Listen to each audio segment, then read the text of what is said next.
Today's day and age is one of technology. If you took a quick look around when you're out and about, you would likely notice more people on their smart devices than actually experiencing the daily activities they're participating in. Some people would rather have a picture of what they're doing rather than having a more detailed memory in their mind. One compelling issue that affects teenagers and young adults in modern American culture is dating, specifically online dating.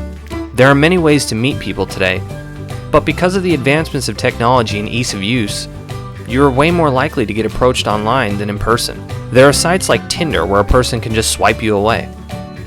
In person, the individual you choose to speak to would first have to have the courage to approach.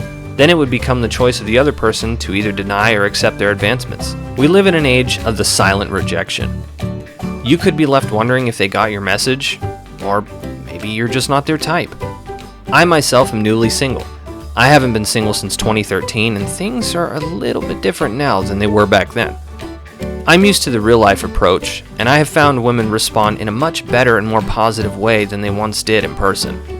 Now, maybe that's because I'm slightly more attractive and in far better shape than I once was, or maybe it's become so much more rare to be approached in person that I just exude some sort of confidence. I've tried some dating sites since I'm newly single, and I've found several stigmas attached to the specific ones I've tried out.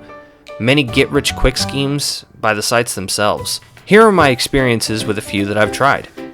Tinder.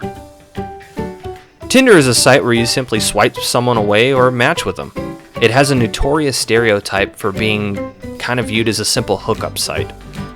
Then there are sites like Bumble. Now, Bumble takes a unique approach where women have to be the one to engage.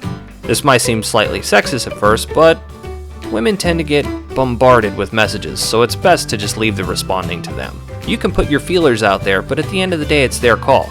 You can browse the women, but they get to choose who they talk to. This is a much better system. Men tend to spam messages at women just to hope to catch a single one of them. Sorry, fellas, I had to dime you out on that one.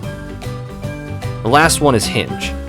Hinge is kind of like Facebook. You build a profile around photos and clever comments and quips, and women can choose something on there that they like and comment on it, or they can simply just invite you to chat with them.